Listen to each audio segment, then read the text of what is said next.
আমার ভাইয়েরা, নামাজ এমন এক ইবাদত, যে ব্যক্তি নামাজ ছেড়ে দেয় তার ঈমান তার জীবিত থাকে না।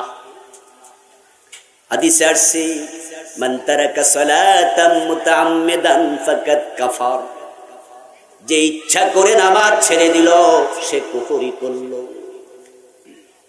ইবনে আব্বাস রাদিয়াল্লাহু তাআলা আনহু বলেছেন, লা হাজ্জা ফিল ইসলাম লিমান তারাকাস সালাত, যে ব্যক্তি নামাজ ছেড়ে দেয় ইসলামে তার কোনো অংশীদারিত্ব থাকে না। রাসূলুল্লাহ সাল্লাল্লাহু আলাইহি ওয়াসাল্লাম বলেছেন, বাইনাল মারই ওয়াশ শিরকি ওয়াল কুফরি তারকাস সালাত, একজন ব্যক্তি মুমিন না কাফের তার পার্থক্যকারী একমাত্র নামাজ, নামাজ, নামাজ। যার নামাজ নাই তার ঈমান নাই। ইন্নামা ওয়াদা'আস সালাত ফিদ্দীন কামা ওয়াদা'আর রাস ফিল জাসাদি, দেহের মাঝে মাথা যেমন ইসলামের মাঝে নামাজ তেমন। ফজর পরে জোহর নাই, জোহর পরে আসর নাই, জুমা পরে ওয়াক্তিয়া নাই, আজকে 5 ওয়াক্ত নামাজ পড়ে নাই, এমন হাজার হাজার আল্লাহর বান্দা আছে না নাই? এই সমাজে নামাজ এখন একটু উপেক্ষিত বিষয়, নামাজ হয়ে গেছে খেলার বিষয়। আসরের পরে কিছু বাচ্চা খেলে, কিছু বাচ্চা দাঁড়ায় আছে, দেখবেন খেলার মাঠের পাশে এমনি বুকে হাত দিয়া মুরব্বী একজন আইসা জিজ্ঞাসা করে, কিরে বাবু তুই খেলোস না কেন? আজকে বালা লাগে না তাই খেলি না। ঠিক নামাজটা হয়ে গেছে এরকম, জোহরে আছে আসরে নাই, মানে বালা লাগে নাই তাই পড়ে নাই। মন চাইছে পড়ে, মন চাইছে পড়ে না। এই জন্য আমরা দেখতে পাই বাবা ফজর জামাতে চলে যায়, যুবক ছেলেটা ঘরের মাঝে ঘুমায়া থাকে, বাবা সাথে নেয় না। কি হয়েছে ভাই? কাছে আনে না, দূরে না। ধন্যবাদ, গামিয়ে গেছি। আমার বন্ধু, নামাজ হচ্ছে এমন এক ইবাদত যেটা আপনার ঈমানের পরিচয়। লিকুল্লি শাইইন আলাম ওয়া আলামুল ঈমানিস সালাত, অর্থ কি? সব জিনিস চিনার আলামত আছে, সিমটম আছে। হাতি চিনার জন্য আমরা হাতির সুরের দিকে তাকাইলে চিনি, গোরা চিনার জন্য চেহারার দিকে তাকাইলে আমরা বুঝি, গরু চিনার জন্য আমরা চেহারায় তাকাইলে বুঝি। হাতিরও 4 পা, গোরারও 4 পা, গরুরও 4 পা, কিন্তু চেনার জন্য চেহারার কাটিংটাই ভিন্ন, পুরুষের কাটিং ভিন্ন, মহিলার দেহের ডিজাইন ভিন্ন। সব জিনিস চিনার আলামত আছে। হাদিস হলো ঈমান চিনার আলামত হলো শুধু নামাজ। যার নামাজ নাই তার ঈমানটাই নাই। এই জন্য বন্ধু, একজন মুমিনের জীবন থেকে নামাজ কখনো আলাদা হয় না। দেহের মাঝে মাথা, ইসলামের মাঝে নামাজ। হাত আলাদা হোক, মানুষ বেঁচে যাবে। পা আলাদা হয়ে যাক, মানুষটা মরবে না। কল্লা আলাদা হয়ে যাক, আর বাঁচবে না। একজন জীবিত মানুষ থেকে মাথা যেমন আলাদা হবে না, একজন মুমিনের জীবন থেকে নামাজ আলাদা হতে পারবে না। যদি নামাজ আলাদা হয় তাহলে কি হবে?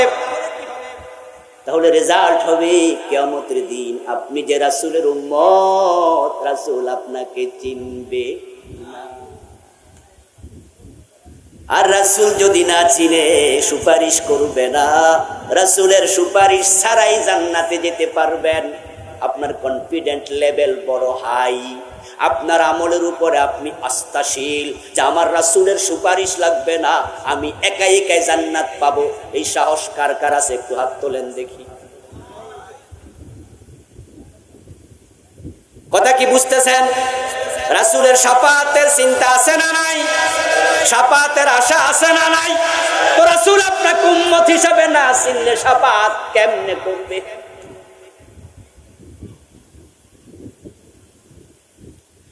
দেহ থেকে মাথা আলাদা হলে দেহ চিনা যায় না। যদি আমাদের আজকের মাহফিল থেকে 10 জন লোকের কিডন্যাপার গ্রুপ কিডন্যাপ করে নিয়া কল্লা কেটে আলাদা করে দেহটা ফালাই দিয়া যায় রাস্তার পাশে, মাথা নাই দেহটা কার, কোন বেটার লাশ চিনা বড় জটিল। জটিল কিনা? একবারে জটিল।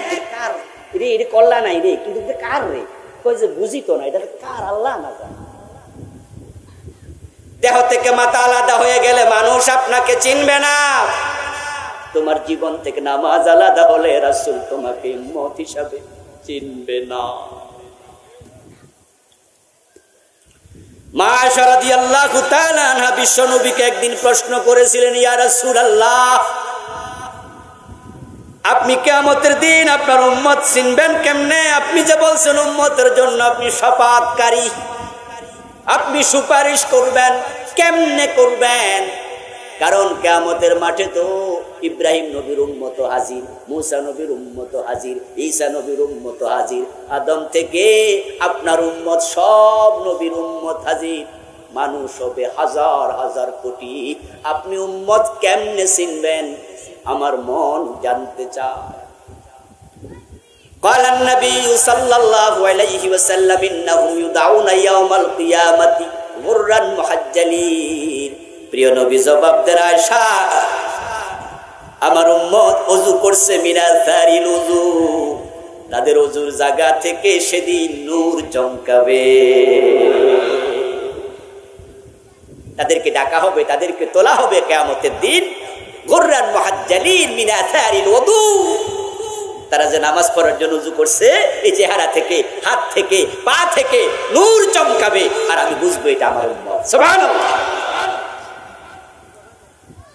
এখন এই হাদিস পড়া যদি আপনি মনে করেন তাহলে দিন 6 বার 10 বার ওযু করব, নামাজ পড়ব না, কারণ হাদিসে আছে ওযু করলে নূর চমকাবে, এটা নাকি? ওযু করবেন নামাজের জন্য, যে নামাজ পড়ে না তার ওযুর কোনো দাম নেই।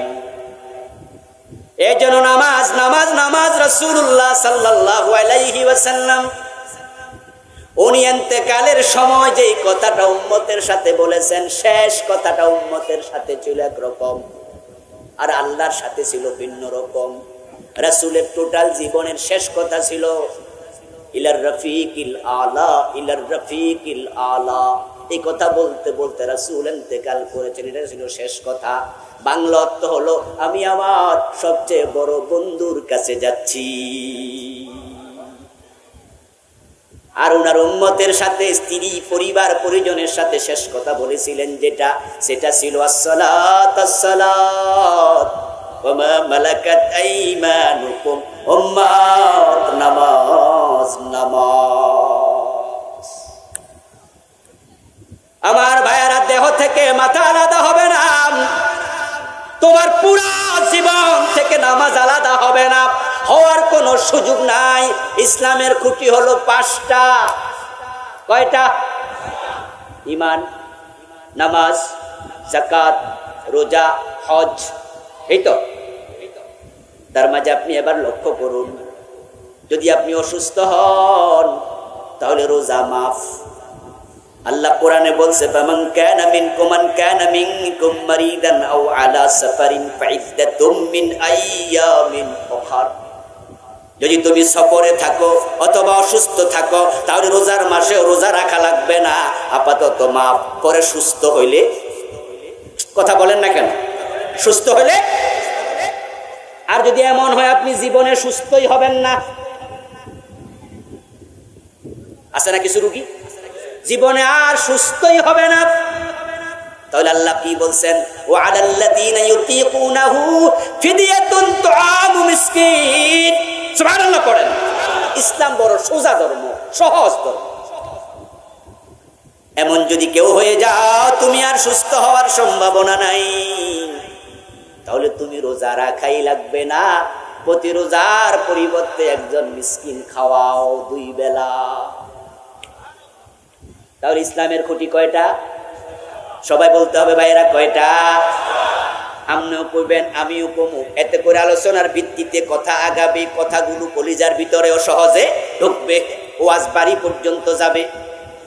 আর না হয় এমনি শুনে থাকবেন, যাওয়ার সময় নাতি জিগাইব, দাদা ওয়াজ কেমন হয়েছে? কই মোটামুটি হয়েছে। হুজুরে কি কইছে? কই মনে তো নাই। এরকম ওয়াজ শোনার কোনো লাভ নাই, ঠিক কি না? তাহলে বলুন তো ইসলামের খুঁটি কয়টা? তার মাঝে একটা খুঁটির নাম হলো রোজা। মাঝে মাঝে এটা মাফ হয়। এবার বলুন তো যাকাত নামে যে খুঁটিটা আছে এটা গরিবের জন্য আছে না মাফ? তাহলে যাকাতও মাফ হয় গরিবের জন্য। আর একটা খুঁটির নাম হলো হজ। ওই খুঁটিটা গরিবের জন্য ফরজ না মাফ? তাহলে এটাও মাফ। 3 খুঁটি মাঝে মাঝে মাফ হয়। আর খুঁটি আছে কয়টা? কথা বলুন কয়টা? একটা হলো ঈমান আর একটা হলো নামাজ। এখন ঈমান তো দেখা যায় না, ঈমান থাকে কলবে। এখন এটা যেহেতু দেখা যায় না, কার আছে কার নাই আমরা বুঝি না, এটা আড়ালে রেখে দিলাম। এখন ঈমান আছে কিনা বুঝার জন্য বাকি একটা খুঁটি আছে সালাত। যার নামাজ নাই তার ঈমানটাও নাই। তাই নামাজ জীবন থেকে কখনো বিচ্ছিন্ন হবে না। গরিব হলো ফরজ, ধনী হলেও ফরজ, সুস্থ থাকলেও ফরজ, অসুস্থ হলেও ফরজ। কোন মাফের সিস্টেমই নাই, কারণ মাথা তো দেহ থেকে আলাদা হওয়ার সিস্টেম নাই, ঠিক না?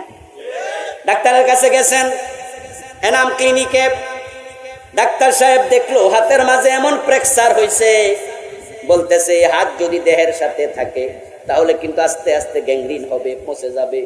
তাই রোগী বাঁচাইতে চাইলে হাতটা কেটে লাও। তখন এবার রোগীর গার্জিয়ানরা কয়, ডাক্তার সাহেব যদি আপনি বলেন আমাদের তো আর এগুলো জানা টানা নাই, রোগী বাঁচার জন্য হাত কাটো। ইয়েস, কেটে ফেলে এমন ঘটনা আছে না নাই? যদি কয় পা কাটা লাগবে, রোগীর গার্জিয়ানরা কয় ওকে কাটেন। কিন্তু যদি কয় রোগী বাঁচানোর জন্য কল্লা কাটা লাগবো, এবার গার্জিয়ানরা কইব তো কল্লা যদি আমনে কাইটালান তো বাঁচাইলেন কেমনে? আমনে তো মারলেন। কল্লা কাটা যাবে না, কল্লা কাটা যায় না। রোজা মাফ হয়, হজ মাফ হয়, যাকাত মাফ হয়, নামাজ কখনো মাফ হয় না। তার বসে না পারলে দেখেন শুইয়া পড়তো, মাফ সিস্টেমই না। আমার বন্ধু আপনি রওনা দিলেন, যাবেন টেকনাফ থেকে সেন্ট মার্টিন। সেখানে চমৎকার একটি প্রবাল দ্বীপ আছে। যাবেন যাবেন, সুযোগ পাইলে আল্লাহর দুনিয়া দেখবেন, ঈমান বাড়বে। সুবহানাল্লাহ। বঙ্গোপসাগরের পেটের ভিতরে কেমনে একটা ইউনিয়ন আল্লাহ হাজার হাজার বছর ধরে রাখিয়া দিছে। সেন্ট মার্টিন যাওয়ার পথে দেখবেন যে একটু 2 kilo, 3 kilo, 5 kilo, 7 kilo, 10 kilo পর্যন্ত ডান পাশে বাংলাদেশের পাহাড়, বাম পাশে মায়ানমারের সীমানা ভূমি, মাঝখান দিয়া সাগর নদী হয়ে হয়ে চলছে সাগরের দিকে। 10-12 কিলো, 15 কিলো যাওয়ার পরে দেখবেন ডানে বামে সামনে পিছে কোনো মাটি দেখা যায় না, শুধু সাগর। আর ওখানে যদি নৌকাটা ডুবে যায়, লঞ্চটা ডুবে যায়, ডুবতে পারে না, লঞ্চটা গেল ডুবে। এখন আপনারা আমরা যারা সাঁতার জানি, আমরা সবাই সাঁতার কাটা শুরু করে দেব। চাচা আপন প্রাণ বাছা, সাঁতার কাটার জন্য আমরা সবাই চেষ্টা করব। সাগরের ঢেউয়ের সাথে তাল মিলায়া মিলায়া জীবন বাঁচানোর জন্য কাটছি সাঁতার, কিন্তু কোন দিকে আছে মাটি জানি না। সাঁতার কাটতে কাটতে দেখতে পেলাম সূর্যটা ডুবে যাচ্ছে, আর আমার আসরের নামাজটা পড়া হয় নাই। শরীয়তের মাসআলা হলো হুঁশ যদি থাকে সাঁতার কাটতে কাটতে হলেও আসর পড়তেই হবে, তখনও মাপ নেই। হুঁশ আছে যতক্ষণ, নামাজ ফরজ ততক্ষণ। বেহুশ হয়ে গেছেন তাহলে মাফ। ঘুমায়া গেছেন, টের পান নাই, উঠতে পারেন নাই, ঘুম থেকে উঠে পড়েন, ঘুমের ভিতরে মাফ। পাগল হয়ে গেছেন, পাগলামি যতক্ষণ আছে মাফ। কিন্তু আপনি তো সাঁতার কাটতেছেন, আপনি তো ঘুমেও নাই, পাগলও না, আপনি বেহুশও না। হুঁশ আছে যতক্ষণ, নামাজ ফরজ তখনও মাপ নাই। মায়েদের প্রসব বেদনা যখন হয়, বাচ্চা প্রসব করবে, প্রসব বেদনাকালীন ব্যথা কতটা তীব্র এটা মা শুধু জানে, আমরা পুরুষেরা এটা বুঝবো না। কোরআন মাজিদের জন্য আল্লাহ তাআলা মায়েদের ব্যথার কথা একাধিক জায়গাতে আল্লাহ নিজে বলেছেন। হামালাতুমহু কুরহা ওয়াদাতহু কুরহা ওয়া হামলুহু ওয়া ফিসালুহু 30 শাহরা। আমার ভাইয়েরা, প্রসব বেদনা কত কঠিন। যারা নতুন বাচ্চা প্রসব করে, প্রথম বাচ্চা প্রসব করে, তারা টেনশন করে আদৌ বাঁচবো কিনা জানি না। এখন তো সিজার মিজার বাইর হইয়া সব ঝামেলা পাকায় দিছে। আজ থেকে 30 বছর আগে সিজারের সিস্টেমটাই ছিল না। যেমন আমার সমবয়সী যারা আছেন, আমরা 5 ভাই 7 বোন, 10 ভাই 10 বোন, 12 ভাই 13 বোন, এমনও আছে 20টা 25টা বাচ্চার মা আছে, একটাও সিজার লাগে নেই। আমার ভাইয়েরা, মায়ের প্রসব বেদনা শুরু হলো, এখনো ব্লাড ভাঙেনি, পানি ভাঙেনি, ব্যথা, দাঁড়াইলেও ব্যথা, বসলেও ব্যথা, শুইলেও ব্যথা। ওই অবস্থায় যদি নামাজের টাইম চলে যায়, মাসালা হলো পানি যদি না ভাঙে, ব্যথা যতই হোক, তখনও নামাজ পড়তেই হবে, তখনও মাফ নেই। মাঝে মাঝে দেখবেন কিছু লোক অ্যাক্সিডেন্ট করে হাত পা পুরা ব্যান্ডেজ দিয়া ঢাইকা ফেলে। বিশেষ করে যারা আগুন লাগে, শরীর পুড়ে যায়, এমনও দেখা যায় পুরাটা বডি ব্যান্ডেজ দিয়া সাদা বানাই ফেলছে, আছে না? ডাক্তার বলে দিয়েছে আগামী 1 মাস পানি ছোঁয়া যাবে না। হাতে ব্যান্ডেজ, পায়ে ব্যান্ডেজ, বুকে ব্যান্ডেজ, মাজায় ব্যান্ডেজ, পুরা দেহ ব্যান্ডেজে ঢাকা। এখন পানি লাগানো নিষেধ, ওযু করা যাবে না, গোসল করা যাবে না। বলুন তো নামাজ কি মাফ? মাসালা হলো তখনও তায়াম্মুম করে নামাজ পড়তেই হবে। নামাজের মাসালাটা ইসলামে কত শক্ত। কারণ কি? এবার আল্লাহ কারণ বলছে, ইন্নাস সালাতা তানহা আনিল ফাহশাই ওয়াল মুনকার। কারণ হলো তুমি যদি গুনাহমুক্ত থাকতে চাও, নামাজ শুরু করে দাও। নামাজ তোমাকে খারাপ কাজ থেকে ফিরাইয়া রাখবে। আর যে ব্যক্তি খারাপ কাজ থেকে ফিরে থাকে, তার জান্নাত বাড়ির কাছে এসে যায়। জান্নাতে যেতে হলে অন্যায় ছেড়ে দাও, গুনাহ ছেড়ে দাও। আর গুনাহ যদি সহজে ছাড়তে চাও, নামাজে দাঁড়ায়া যাও। নামাজ তোমাকে অন্যায় থেকে ফিরাবে। এই ঘোষণা আমার না, আল্লাহর। একটু জোরে বলেন কার? আল্লাহর কথায় কোনো সন্দেহ আছে? ভুলের সম্ভাবনা আছে? কিন্তু আমরা তো দেখি আমাদের সমাজের সাথে এই আয়াত এখন মিলে না। কারণ নামাজও পড়ে, সুদও খায়, এমন নামাজিও। নামাজ পড়ে ঘোষ খায়, এমন অফিসার আছে না নাই? নামাজ পড়ে ওজনে কম দে, মালে বেজাল দেয়, এমন ব্যবসায়ী আছে না নাই? তো নামাজও পড়ে বোনের হকটা দেয় না। বাবা ভাই হাদি সাহেব নামাজ পড়তে পড়তে কপালে কালো দাগ ফালাইয়া দিছে। মা বাপ মরছে 10 বছর আগে, বোনের জমিটা এখনো, বরং বোন জমি চাইতে আইলে সব বড় কইরা দৌড়ানি মারে। তো বেড়ানা নামাজি, পরের হক খায় কেমনে? বয়স হয়ে গেছে 70 বছর 80 বছর, দাড়ি টাড়ি সব পাইকা গেছে, নামাজ এক ওয়াক্ত ছাড়ে না। কিন্তু বউয়ের মোহরানাটা এখনো। এমন স্বামী আছে না নাই? এটা স্বামী না আসামি? এখন তুমি স্বামী, আখেরাতে হবে তোমার বউ আল্লাহর কাছে তোমার বিরুদ্ধে মামলা করবে। এখন নামাজ পড়ে অন্যায় কেন করে? আল্লাহ তো বলেছে অন্যায় থেকে নামাজ ফিরাইয়া রাখে। ও ভাই আমার, আরো আশ্চর্য হবেন, 5 ওয়াক্ত নামাজ পড়ে, টুপি আছে, দাড়ি আছে, পাজামা পাঞ্জাবি আছে, সে এমন বদের হাড্ডি, আল্লাহর আইনের কথা বললে মৌলবাদী বলে গালি দিয়ে দেয়। সে সরাসরি আল্লাহর আইন বিরুদ্ধে কথা কয়, অথচ হে আবার 5 ওয়াক্ত নামাজও। কি আজীব মুসলমান! এটা কেন হয়? এটা হওয়ার কারণ হলো তার নামাজটা আল্লাহ পর্যন্ত পৌঁছে না। আরে ভাই কেমনে পৌঁছবে? কেমনে পৌঁছবে? নামাজ তো রাসূলের সাথে মিলা লাগবে। কালান নবী সাল্লাল্লাহু আলাইহি ওয়াসাল্লাম সাল্লু কামা রাআইতুমুনি উসাল্লি, তোমরা নামাজ পড়ো সেইভাবে আমি রাসূলকে পড়তে দেখেছো যেইভাবে। ইবাদত যদি রাসূলের সাথে না মিলে ইবাদত আল্লাহ কবুল করে না। মাগরিবের নামাজের ফরজ কয় রাকাত? যারা চুপ করে আছেন কন্যা একটু, কয় রাকাত? এক ভদ্রলোক মাগরিবের নামাজ 3 রাকাত পড়লো, ইমাম সালাম ফিরালো, উনি সালাম না ফিরাইয়া টুস করে দাঁড়াইয়া গেল।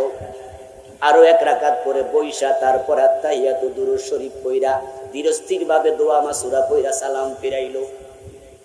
তার পাশে বসা এক ইয়াং ছেলে এই বিষয়টা মনোযোগের সাথে খেয়াল করলো। কিরে চাচা তো আমার সাথে একসাথে দাঁড়াইছে, শুরু করছি নামাজ একসাথে, 3 রাকাত পড়লাম, সালাম ফিরাইলাম, চাচা এটা কি করলো? ওই ইয়াং ম্যান বসে আছে, চাচা যখন সালাম ফিরাইছে এবার আস্তে করে কানের কাছে মুখ নিয়ে কয়, চাচা আপনি তো মাগরিব 4 রাকাত পড়া লাইছেন, আপনি তো ভুল করে লাইছেন চাচা, নামাজটা তো বাদ, আপনি দয়া করে আবার। চাচা কয়, বেড়া আমি ভুলে পড়ি নাই, ইচ্ছা কইরা পড়ছি, তোরটা তুই পড়, আমারটা আমি পড়ছি। ইয়াং ম্যান বলতেছে, চাচা এটা আবার কি কথা? কয় বুঝতি না, তোরটা তুই কর। করে বাংলায় কইলে কেন বুঝতাম না? কয় তাহলে সুন্নত পড়ে আলো, পরে কইতাছি। দুইজনে মিলে সুন্নত পড়লো। এখন সুন্নত পড়া চাচা কইতাছে, শোন বাতিজা, যৌবন কালে কত নামাজ কাজা করছি, ব্যস্ত ছিলাম অফিস আদালত ব্যবসা বাণিজ্য লইয়া, এখন সিদ্ধান্ত নিছি অবসরে আইছি, চাকরির জামালা নাই, হুজুর পড়বে 3 রাকাত, আমি প্রতিদিন 1 রাকাত বাড়ামু, আগেরটা কিছু হইল তো মাফ হইব। চাচা এবার এই কথা বলে শেষ করলো, বাতিজা জিব্বায় কামড় দিয়া কয়, চাচা তোমার তো আমও নাই সালাও নাই। কথা বোঝেন? তুমি তো বলতেছো 3 রাকাত পাইছো, 1 রাকাত বাড়াইছো, আগেরটাও কাফার, আসলে না, এখনেরটাও তো গেছে, আগেরটা তো গেছে। চাচা বলতেছে, ভাতিজা তুই এটা কি কস? আমি কোনো খারাপ কিছু করছি? তোমার আমি বুঝাইতে পারবো না, চলো ইমাম সাহেব হুজুরের কাছে যাই। চাচা ভাতিজা মিলে হুজুরের হুজরায় গেল। হুজুর কাহিনী শুনা বাতিজার মতো ফতুয়া দিল, চাচা আপনার 3 রাকাত গেছে, আমও নাই, 1 রাকাতের সওয়াব বেশি দূরের কথা, আসলটাও।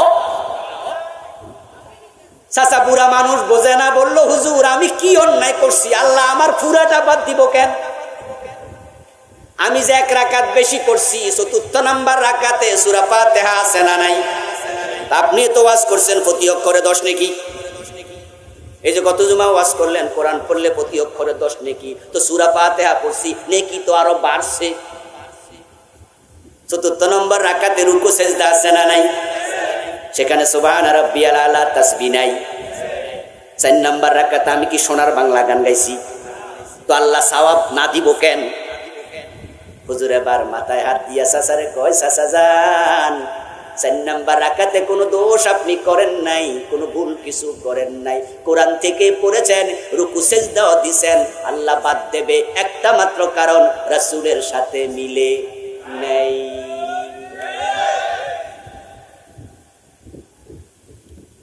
বলে কুনতুম তুহিব্বুনাল্লাহ ফাত্তাবিউনি, সুবহানাল্লাহ পড়েন। আল্লাহ কয়, তো দুনিয়ার মানুষ, নবী আপনি শুনাইয়া দেন, তোমরা যদি আল্লাহকে ভালোবাসতে চাও, আল্লাহর ভালোবাসা পেতে চাও, জান্নাতে আমার সাথে যেতে চাও, ফাত্তাবিউনি, আমাকে অনুসরণ করো। এখন বাংলাদেশে তো হাজার হাজার নামাজির নামাজের সাথে রাসূলের নামাজের মিল নাই, ভুলে ভরা নামাজ চলছে, ওঠাউটি করবেন কেন? আচ্ছা আপনি জান, জরুরত হলে পিছে বসবেন, সামনে বসলে বিরক্ত তৈরি হয়। কি শেষ করে দেব? আর একটু বলি নাকি? আচ্ছা, আমার বন্ধু, ছোটকালে আমরা মাছ ধরছি, যখন পানি কমে যেত বিলের মাঝে মাছ ধরতাম, তখন বিশাল বিল। এখন সবটার পানি তো আর শেষ করা যাবে না, তাই সাইড পাশে কিছু মাটি দিয়া আইল বানাইতাম। আপনারা বানাইছেন নি? তারপরে আইল বানাইয়া এবার আস্তে বল দিয়া পানি, যখন পানিটা কমে আসতো তখন মাছের ফিট দেখা যাইতো, পুঁটি মাছ লাফ মারতো, তখন মজা লাগতো, ঠিক নি? তখন যদি আইল ভেঙ্গা যাইতো তখন কি হইতো?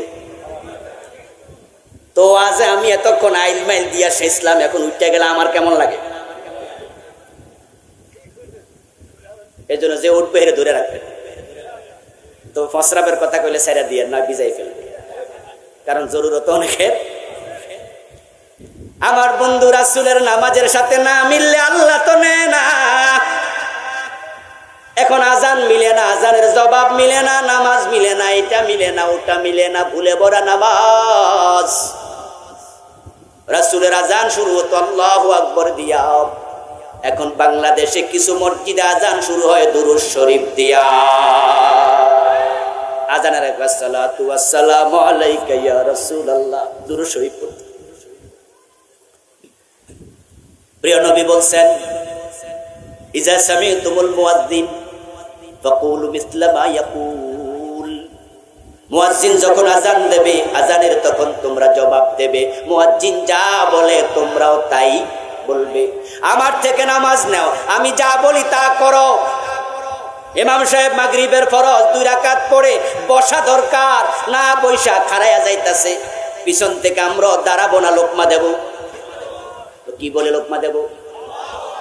এ আল্লাহু আকবার পাইলেন কই? রাসূলের সাথে তো মিলল না। বাংলাদেশে এখনো 95% মসজিদে লোকমা দেয় আল্লাহু আকবার বলে, অথচ রাসূল বলেছেন রিজালিত তাসবিহু ওয়া লিন-নিসাইত তাসবিহু। রাসূল যা শিখাইছে, যা বলছে সেটার নাম ইসলাম, ঠিক কি না? আপনি যেটা বানাইছেন এটার নাম ইসলাম না। প্রিয় নবী সাল্লাল্লাহু আলাইহি ওয়াসাল্লাম বলেন, পুরুষেরা ইমাম যদি ভুল করে তোমরা লোকমা দেওয়ার সময় বলবা সুবহানাল্লাহ। আর আমরা সুবহানাল্লাহ বাদ দিয়া নিজেরা আল্লাহু আকবার ঢুকাই দিই। যদি মহিলা নামাজি থাকে তারা মুখে কিছু বলবে না, হাতের উপরে হাত মেরে আওয়াজ দিয়া হুজুরে বুঝাইবে, হুজুর আপনার ভুল হয়ে গেছে। মুয়াজ্জিন যা বলে তোমরা তা বলো, এটাই হলো আজানের জবাবের নিয়ম। এখন মুয়াজ্জিন বলে আল্লাহু আকবার, আমরা কি বলবো? মুয়াজ্জিন বলে আশহাদু আল্লা ইলাহা ইল্লাল্লাহ, আমরাও তাই বলবো, ঠিক না? মুয়াজ্জিন বলে আশহাদু আন্না মুহাম্মাদার রাসূলুল্লাহ, আমরা কি বলবো? মাশাআল্লাহ। কিন্তু এই দেশের হাজার হাজার আলেমও সাল্লাল্লাহু আলাইহি ওয়াসাল্লাম পরে দুরূদ পড়ে, অথচ রাসূল বলেছেন মুয়াজ্জিন বলবে জাহাদ, তুমিও বলবে তাহাব। এবার মুয়াজ্জিন বলতেছে হাইয়া আলাস সালাহ, আমরা কি বলবো? এখানে আমরা ভিন্ন কিছু বলবো। হাইয়া আলাস সালাহ মানে হলো নামাজে আসো। এখন আপনিও যদি বলেন হাইয়া আলাস সালাহ, বাংলা অর্থ দাঁড়াবে মুয়াজ্জিন আমনেও আইয়েন, তো এটা তো হইল না। এই জন্য রাসূল বলছে তখন বলবে লা হাওলা ওয়ালা কুওয়াতা ইল্লা বিল্লাহ। মুয়াজ্জিন বলতে বলতে তারপরে ফজরের আজানে বলবে আসসালাতু খায়রুম মিনান, আমরা কি বলবো? এটাও ভুল। সাদাকতা ওয়া বারারতা, এটার যে রওয়ায়াত আছে রওয়ায়াতে আলাইয়া, তোমরা আজানের জবাব দেয়া শেষ করে আমার উপর দুরূদ পড়বে। আমার হাতে একটা বই আছে, বইটার নাম হাদিসের বৈচিত্র্যে পূর্ণাঙ্গ নামাজ, আমার লেখা বই। গত 2-3 বছর আগে লিখেছি, আলহামদুলিল্লাহ ইতোমধ্যে হাজার হাজার কপি আল্লাহর বান্দাদের হাতে পৌঁছেছে। এই যে আমি দেখলাম বাংলাদেশের নামাজে এত ঝামেলা, আজানের ঝামেলা, আমি ভাবলাম যে এই ঝামেলাগুলো একটু ভাঙ্গাইয়া দেয়া দরকার, শুধরাইয়া দেয়া দরকার, আছে কিনা? আমি এগুলো লিখেছি বইতে, হাদিস দিয়ে, দলিল দিয়ে দিয়ে। আলহামদুলিল্লাহ। ইমাম মহিউদ্দিন নববী কোথায় বলেছেন লা সালাহু, সেটাও পৃষ্ঠা নাম্বার সহ লিখেছি। আপনি এবার দুরূদ পড়বেন, দুরূদ পড়ার পরে আবার আল্লাহুম্মা রাব্বা হাযিহি দাওয়াতি তাম্মা ওয়াস সালাতিল কায়েমা, এই দোয়াটা আপনি পড়বেন। কিন্তু এই দোয়াটা পড়ার সময় বাংলাদেশের বিভিন্ন জায়গায় দেখি মুনাজাতের মতো হাত তুলে পড়ে, অথচ দোয়ার মাঝে প্রিয় নবী কখনো হাত তুলেছেন তার কোনো প্রমাণ নাই। এখন আপনি বলবেন হুজুর হাত তুললে তো একটু মজা লাগে, হাত তুললে অসুবিধা কি? আমি বলবো দোস্ত, যখন তুমি মসজিদে ঢোকো তখন কি দোয়া পড়ো না? কথা বলেন না, কি দোয়া? আল্লাহুম্মা আফতাহ আলী, হাত তুলেছেন। মসজিদ থেকে বের হওয়ার সময় দোয়া আছে না নাই? হাত তুলেছেন। টয়লেটে ঢুকতে দোয়া আছে না নাই? হাত তুলেছেন। খাওয়ার আগে দোয়া আছে না নাই? টয়লেট থেকে বের হতে দোয়া আছে না নাই? গুফরানাক আলহামদুলিল্লাহিল্লাযী আযহাবা আন্নিল আযাব ওয়া আফানি, যদি তখন হাত তুইলা মুস্তান মুখ নাপাক হইয়া যাইত। গাড়িতে উঠতে দোয়া আছে, ঘুমানোর সময় দোয়া আছে, ঘুম থেকে ওঠার সময় দোয়া আছে, আপনি কোথাও হাত তুললেন না, তাহলে আল্লাহুম্মা রাব্বা হাযিহি দাওয়াতি তাম্মা এখানে হাত তোলেন কেন? রাসূল যাহা করে নাই আমরা তাহা করব না, রাসূল যাহা ছাড়ে নাই আমরা তাহা ছাড়ব না। এটার নাম হলো ইসলাম। তারপরে এবার নামাজে দাঁড়াবেন। নামাজে দাঁড়াইলে শুরু হয় বিদআত। নামাজে দাঁড়ায়া নাওয়াইতু আন উসাল্লি লিল্লাহি তাআলা লইয়া চলছে ঠেলাঠেলি, মক্তবে চলছে কিলাকিলি। এই নিয়ত না পারলে কত মাইরা আমরাও খাইছি, এবং দেশের হাজার হাজার মক্তবে মারামারি এখনো চালু আছে। অথচ প্রিয় নবী সাল্লাল্লাহু আলাইহি ওয়াসাল্লাম নাওয়াইতু আন দিয়া জীবনে একবারও নামাজ শুরু করেন নাই। তবে নামাজে নিয়ত করা ফরজ। নিয়তের সাথে ঠোঁটের সম্পর্ক নাই, নিয়ত হয় কোথায়? অন্তরে। আকদুল কলবি জিহাতাল ফিইলি ফাহিয়ান নিয়াহ, নিয়ত হলো অন্তরের সংকল্পের নাম, মুখে নাওয়াইতু আনের নাম নিয়ত নয়। গোসল করার জন্য এক কাঁধে লইছে লুঙ্গি, আরেক কাঁধে লইছে গামছা, তারপরে হেঁটে হেঁটে পুকুরে গেছে, হাঁটু পানিত নাই মা কয় নাওয়াইতুল গোসলা, না হাঁটু পানিত নাই মা কয় কি নাওয়াইতুল গোসলের নিয়ত করছি। তো লুঙ্গি কাঁধে লইছেন কেন? তখন কি নিয়ত হয় নাই? ভোর রাতে উঠেছে, সেহরি খেয়েছে, সব খাইয়া পানটান সিবাইয়া এবার কয় নাওয়াইতু আন আসুমা কাদান। তো যদি আপনি এখন না রোজার নিয়ত করেন তাহলে 2:30 বাজে উঠছিলেন কেন? আর এই দোয়াগুলো যারা বানাইছে তারা কিন্তু ফেঁসও লাগাইছে। যেমন কাদান শব্দের অর্থ হলো আগামীকাল, আর আজ অর্থ হলো আলিয়াউম, আলিয়াউম আকমালতু লাকুম দীনাকুম ওয়া আতমামতু আলাইকুম নি'মাতি, আজ আমি তোমাদের দিন পরিপূর্ণ করে দিলাম। এখন রাতের 1:30-2টা বাজে সেহরি খাইয়া, রাতের 2:30-3টা বাজে সেহরি খাইয়া রোজা যখন রাখতেছেন, এটা কি আগামী দিনের রোজা না আজকের রোজা? তামনে নিয়তে কইতাছেন নাওয়াইতু আন আসুমা গাদাম, নিয়ত করছি পরের দিনে নাকি?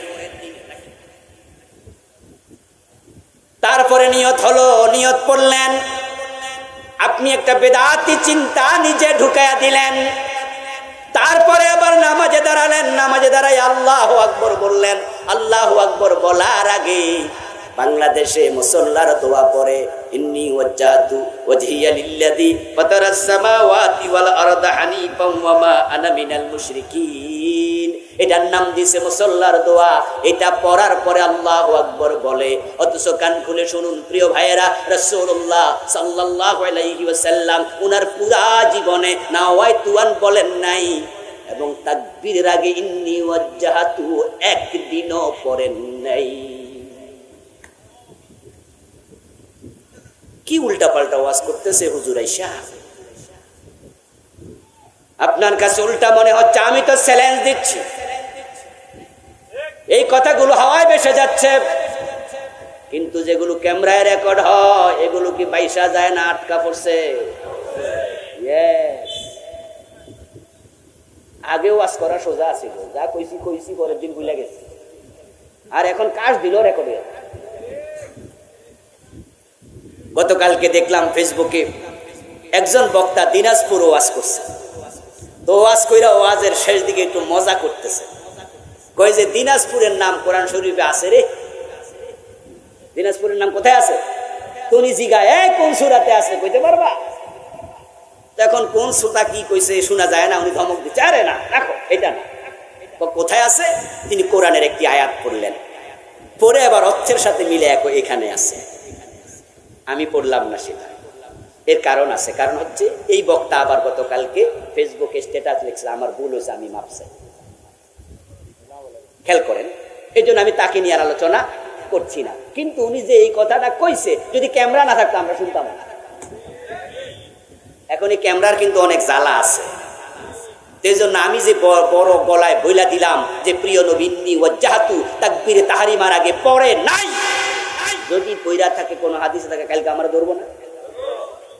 কত হুজুরদের স্ট্যাটাস দিব, কুলানো যাইব না।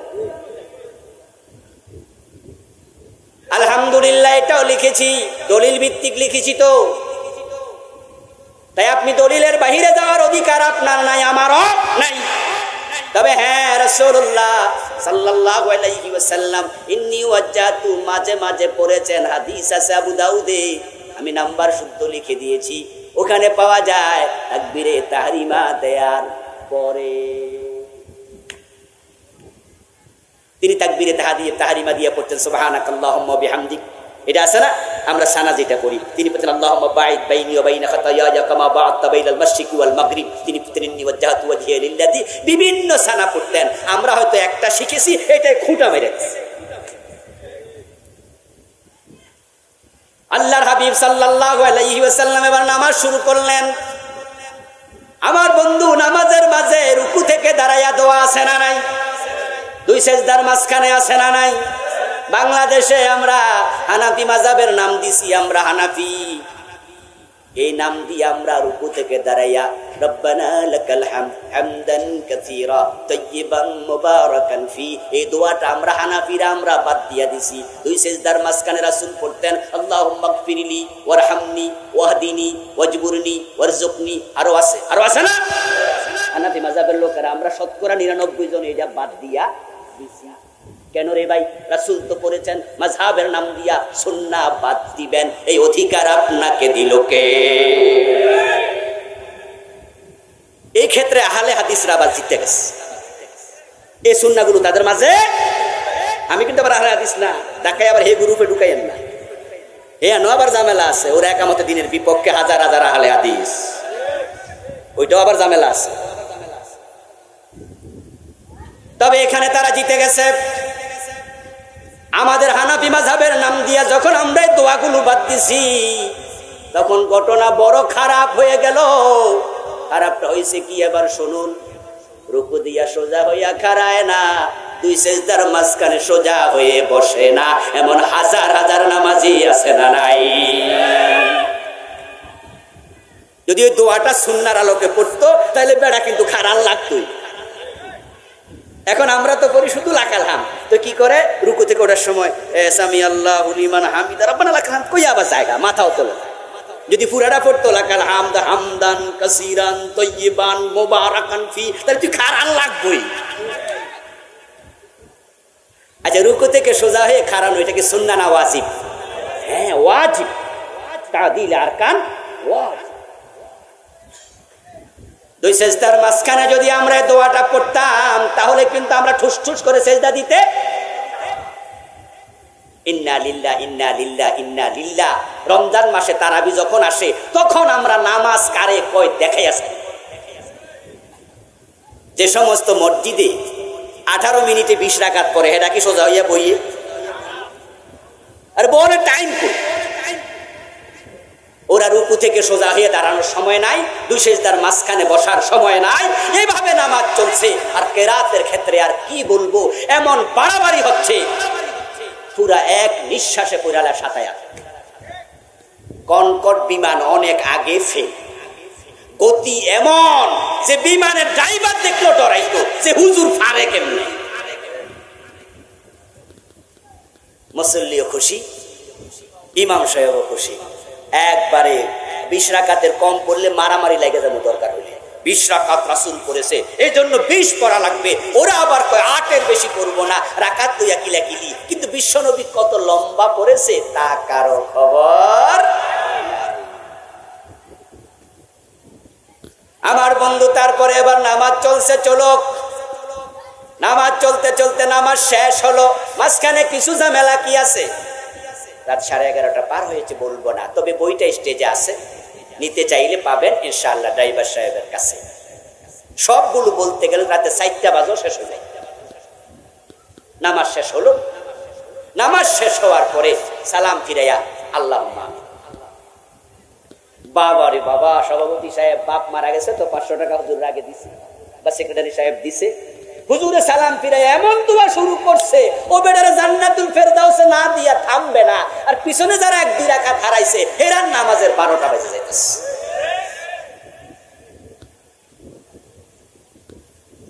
এবং উনি আজকের দোয়া তো এসকো বাইরে গেছে, 500 টাকা পাইছে তো, বুঝেন নাই? এই যে এসএসসি পরীক্ষা গেল, বিভিন্ন জন ফেসবুকে শুধু দোয়া চায়।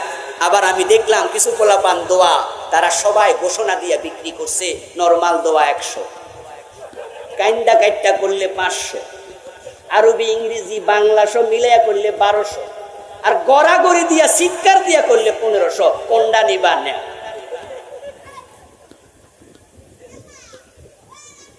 ইমাম সাহেব হুজুর এমন দোয়া চালাইছে, পিছনে যারা 1-2 রাকাত হারাইছে তাদের সূরা ফাতিহা পড়ার জো পায় না।